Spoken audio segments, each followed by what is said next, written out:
Meu amigo, será que chegou a hora? Antes que você deixe leak, saiba que a seleção já foi comandada por estrangeiro, tá? Eu sinto informar isso aí.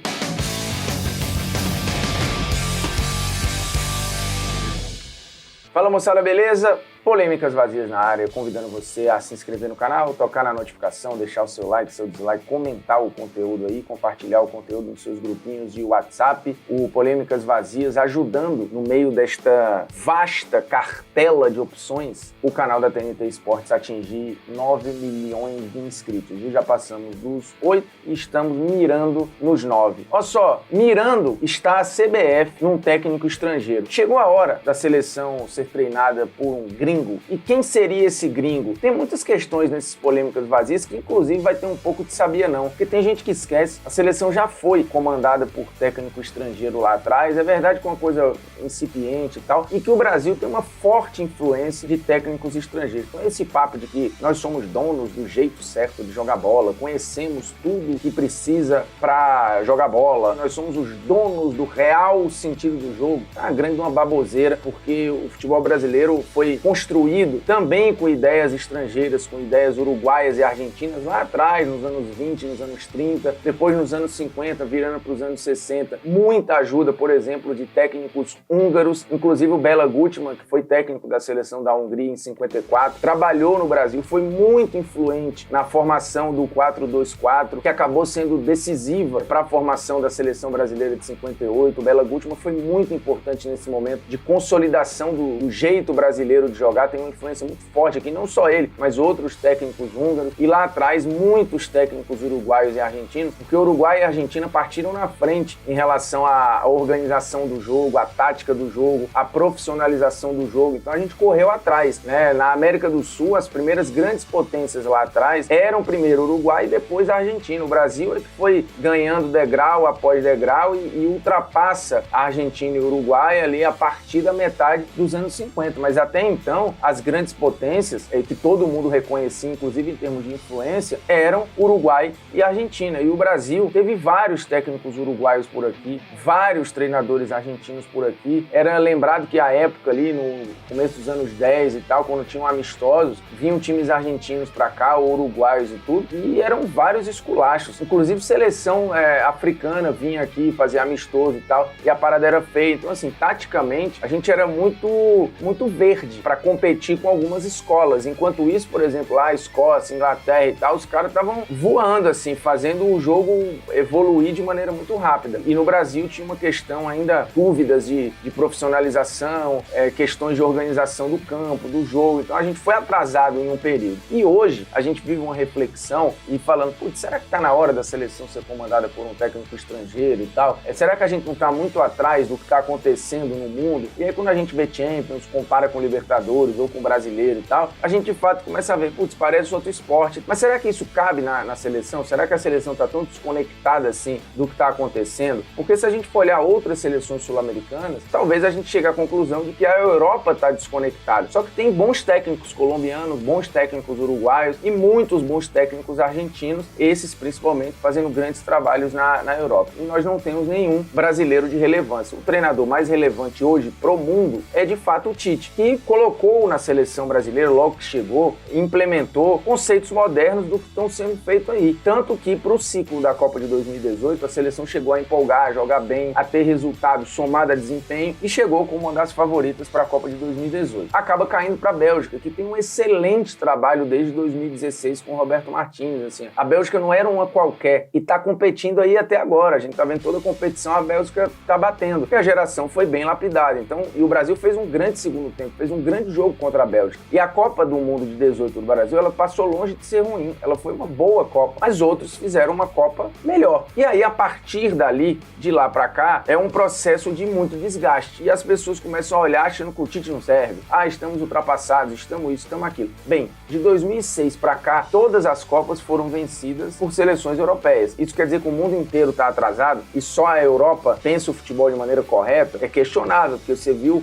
várias seleções dando saltos, melhorando o seu próprio rendimento. A Colômbia passou por evolução, o Peru passou por evolução, o Egito passou por evolução, Senegal passou por evolução. E vai ter várias seleções espalhadas por aí fora da Europa que podem dizer que evoluíram. E o Brasil? Será que o Brasil evoluiu ou ele ficou apenas competitivo? Tem muitas questões. O fato é, a seleção brasileira olhou para o Xavi e viu uma oportunidade. Falou, Xavi vai ser o nosso auxiliar e depois da Copa do Catar vira o nosso treinador. Tem muitas questões aí. Eu acho uma barbaridade o convite, assim. Em algum momento eu até pensei, putz, isso pode ser legal e tal, mas depois eu vi que não fazia sentido nenhum. Assim, o Xavi hoje é o melhor auxiliar do mundo? Não, porque nem auxiliar ele é. Hoje o Xavi é um cara muito rodado como treinador? Não. Então qual era o sentido dele em 1 ano e meio, 2 anos, ter essa experiência como auxiliar e já pegar a seleção brasileira? O Brasil ia admitir ter um ciclo todo só de preparo? Difícil, né? Porque o Xavi ia se descobrir treinador de seleção, que é um universo ainda mais particular, numa cultura completamente diferente e em cima de um modelo de jogo que não é o que ele acreditava ou o que ele acredita, né? O modelo do Tite não tem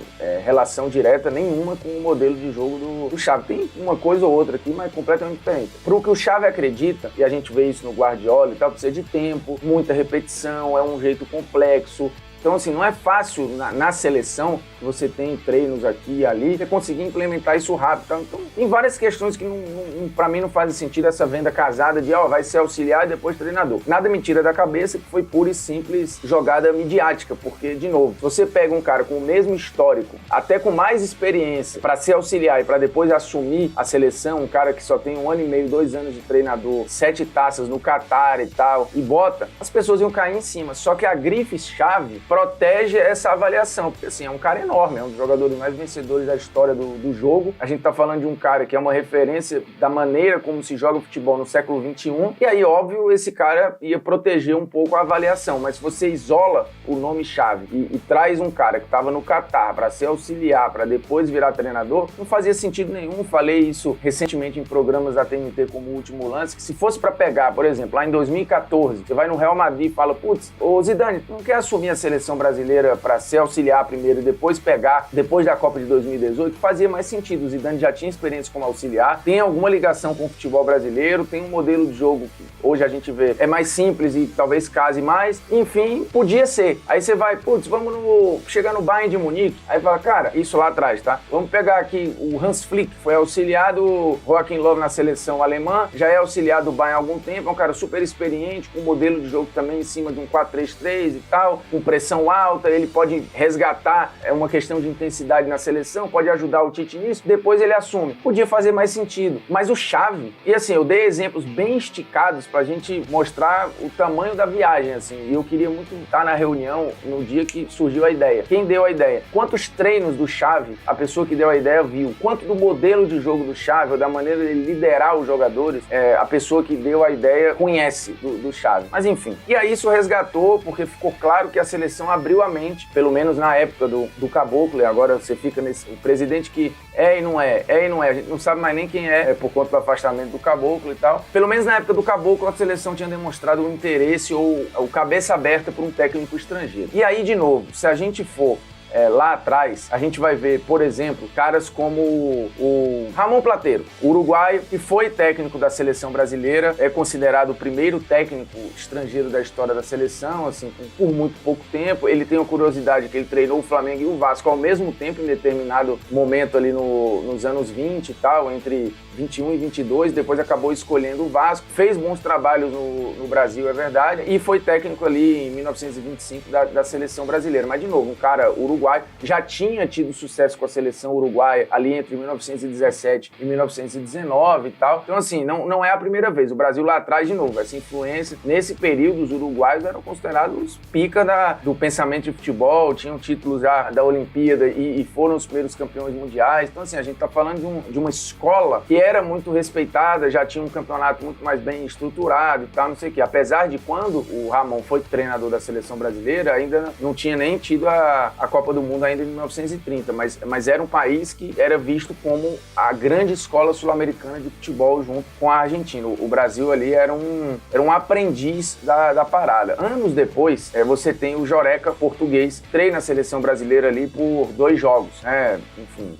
não sozinho, mas treina a seleção ali por 2 jogos, ganha os 2 jogos, inclusive, fez um ótimo trabalho no São Paulo, né? Sendo campeão pelo São Paulo, tricampeão paulista, inclusive, pelo São Paulo, mas ele faz uma cogestão na seleção brasileira, não treina sozinho a seleção, ele treina junto com o Flávio Costa, então é um outro exemplo. E tem o Filpo Nunes, que é argentino, e aí treina a seleção brasileira também por pouco tempo, depois de fazer um ótimo trabalho no Palmeiras e tudo, sendo responsável meio por comandar a primeira academia palmeirense, privilegiando um esquema que era ofensivo e tal, e comandou um time que marcou história, né? Com o Ademir da Guia, com o Djalma Santos, com o Julinho Botelho e tal, caras aí que inclusive passaram pela seleção, e acabou vencendo o torneio Rio-São Paulo em 1965. E aí vai para a seleção brasileira no mesmo ano, mas passa pouquíssimo tempo na seleção. Esses caras, qual é o perfil que a gente vê na história da seleção de técnicos que tiveram relação com a seleção brasileira, estrangeiro? Fizeram bons trabalhos no Brasil, mesmo que trabalhos rápidos, e os caras já tinham uma vida pregressa interessante de treinador. Então hoje, a minha resposta é sim, acho que chegou a hora da gente ter esse experimento. A seleção brasileira, ela é uma grife mundial, e esse papo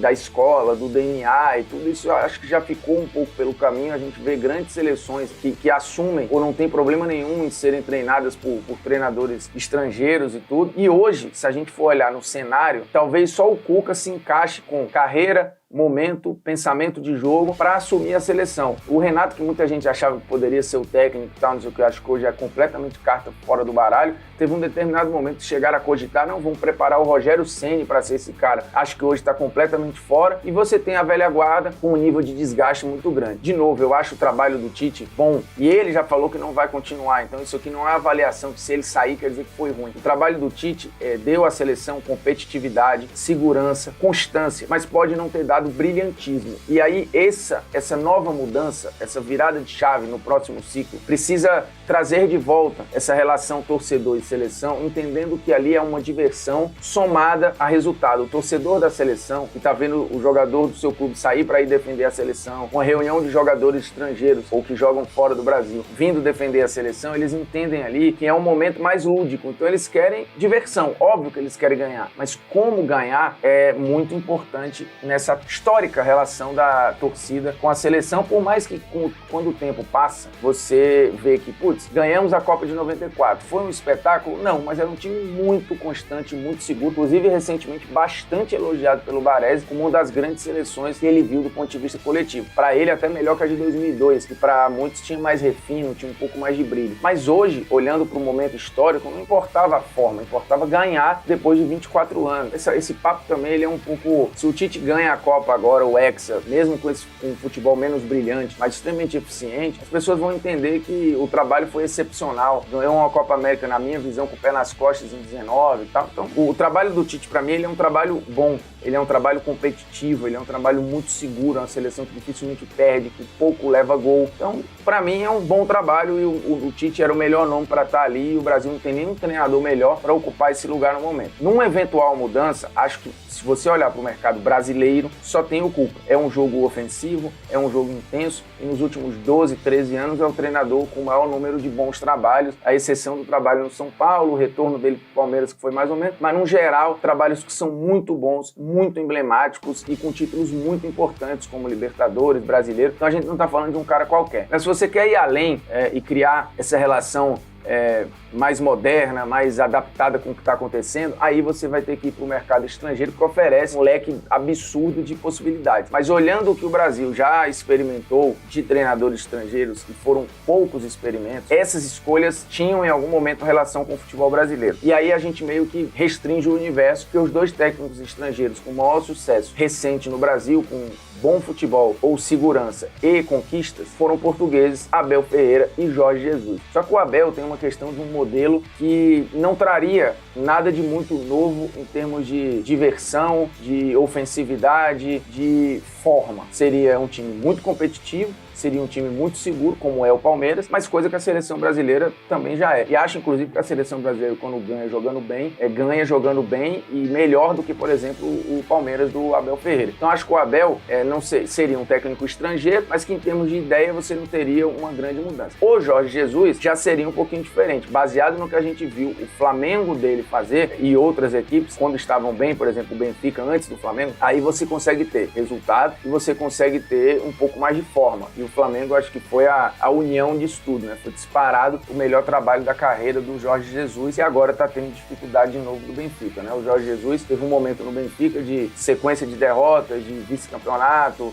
enfim, de frustrações e tal. No esporte também a coisa não encaixou como se imaginava. Então, assim, o Jorge Jesus também não é um técnico que você olha para a carreira dele e fala, putz, ele foi avassalador por onde passou. Ele foi no Flamengo, mas acho que teria uma boa aceitação aqui. É um cara carismático, um bom personagem, um cara que entende de jogo moderno e de jogo ofensivo, de jogo dominante. Então, acho que na seleção, hoje, o Jorge Jesus funcionaria e casaria com várias lacunas que o torcedor está aí reclamando. Você pode arriscar pegar um cara distante? Pode, mas acho que aí você vai ter um problema de adaptação, de língua, de várias questões. Por exemplo, um técnico argentino, acho que teria problema. Tem vários muito bons aí. Você vai olhar, tem Galhardo, tem o Simeone, já não era um cara que ia funcionar. Não tem o modelo, torcedor no geral, imagina, de ideal para a seleção. Mas, por exemplo, o Galhardo tem. Mas, putz, você vai botar um técnico argentino aí, vai ter uma questão muito complicada, porque lá atrás, quando a gente citou, lá nos anos 50, essa rivalidade que hoje existe ainda não existia. A rivalidade do Argentina era com o Uruguai, né? O Brasil tinha uma questão mais com o Uruguai do que com a Argentina. Então era outro mundo, era outro momento. Hoje ia ser um pouquinho complicado. Então acho que técnicos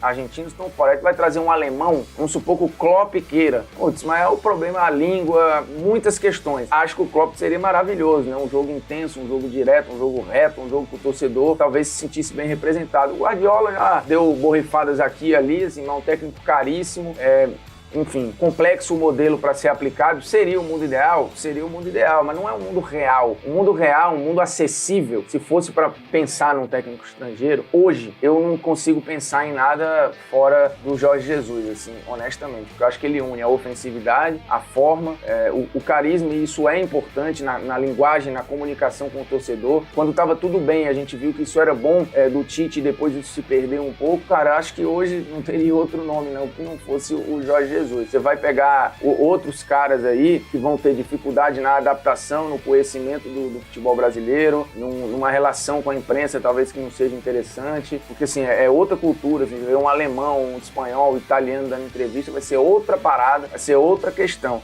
Então hoje eu acho que seria interessante, se for para ter um técnico estrangeiro, e a minha resposta é, o timing é esse, seria o Jorge Jesus. Porque olhando para o mercado brasileiro, para mim, agora só tem o Cuca. Você pode deixar nos comentários dicas de técnicos estrangeiros, quem você aceitaria ou não aceitaria, que seria legal ou não seria legal, e no Brasil, quem seria um nome interessante. Por exemplo, assim, o Vojvoda fez um trabalho maravilhoso no Fortaleza. Mas, de novo, assim, é um técnico argentino, é um técnico de bons trabalhos, mas trabalhos com pressão relativa, assim, com expectativa de título diminuta, né? No Brasil, na seleção brasileira, o patamar de cobrança seria outro completamente diferente. Então, assim, né? É um cara carismático também, de bom trato e tudo, mas não sei. Eu acho que se você pegar todas as valências, vamos lá, o técnico precisa ser ofensivo, precisa ter uma forma dominante, precisa ser intenso, precisa ser um cara de bom trato com os jogadores, de boa relação com a imprensa, um cara com um carisma que o torcedor se identifica um pouco ali. Acho que em todas essas prateleiras, o cara que melhor se encaixa, se fosse para ser agora, Jorge Jesus. Você pensa em outro? Não, eu não consigo. Se inscreva no canal, toque na notificação, deixe seu like, seu dislike, comente o conteúdo e compartilhe o conteúdo com seus grupinhos de WhatsApp. É nóis, tamo junto e um abraço.